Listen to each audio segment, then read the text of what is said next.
Hi. Last week we posted some videos in Arabic. Today I'm going to do them in English. I'm going to speak about what I spoke in Arabic today. It's about problem solving. So we have two types of problems. One problem can be a conversion problem or a diversion problem. A conversion problem means it has only one solution. A diversion problem means it has several solutions. But we have to also check the personalities of people. If a person is analytical, it's difficult for him or her to look at the diversion problem because they only have one solution for whatever problem they have. Hence, they need to brainstorm with those people around them. Now, this technique can be used home, since we're stuck home, or it can be used at work. So you can use it after, if you work or you're going to work, or after we finish this lockdown, you can use it at work. So we have diversion and conversion problems. We need to find the root causes. So we're gonna check a technique called the Ishikawa technique or the fishbone technique.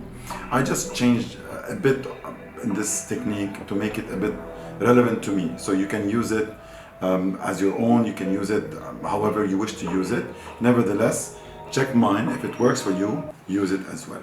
Now we're going to check it on the flip chart.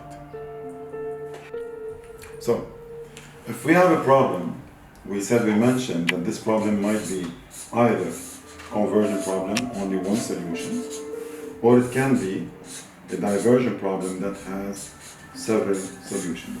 But first we need to find out what are the root causes of the problem, be it home or at work. So I'm going to give you a simple example that works at home or that works at work, whichever you want to take. So I'm going to put the main problem in the middle and draw a line. Usually Ishikawa they use the two sides for the problem or the root causes. So basically, I'm going to write down why. Why is this problem happening? Since we're brainstorming, we might have more than one why. Now, usually they use the 5 M's.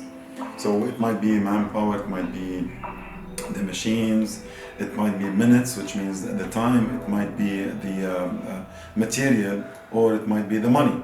But we're not going to do that. We're going to brainstorm whatever comes into our brains, whatever we think of, and then we're going to put them, and then we break the why into more whys until we reach to a point that we reach a standstill. No more whys. That's it. Then we know that this is the root cause of the problem. So that's the first part of it. So then the second part that I added to the Ishikawa is adding a percentage. So if I said this problem is 100%, how much of this is the first why? So we're going to say 40%, 30%, and another 30%. And then the 40% I'm going to distribute it again. I'm going to say this is 30% and this is 10%. So we reach to the end, the root cause, that this is 30% of the problem based on brainstorming, which means more than one person are thinking about the root causes of the problem. And from there, we move into ownership. And we ask, who can solve this problem? So we have 3 different circles. The first one says, I can solve it. I can influence solving it. I can do nothing about it. So we're going to say this is A, B, and C. I can solve it. I can influence, and I can do nothing about it. So from here, if I can solve it, it means I can solve 30% of the problem. Now, if I'm going to think about it in terms of business, let's say we have a product, and this product is not selling well. I break it down. So I'm going to put, is it the product? Is it the sales department? Is it the marketing department? Or is it the logistics? And so forth. You can add it doesn't matter how many whys you add. And then we break down product. What are the negative things about the product in the market? It might be price.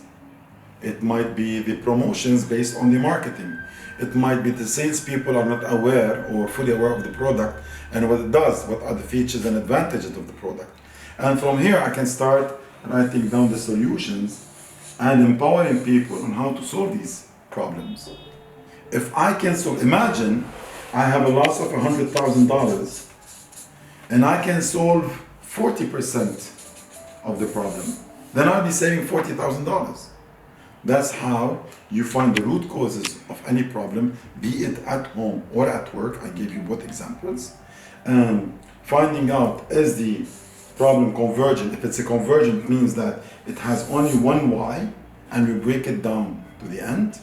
And these are insignificant, so we don't look at them. If it has so many y's and we need to solve a lot of them, then it's a conversion problem that we need to solve, and so forth. Thank you so much. Till next time.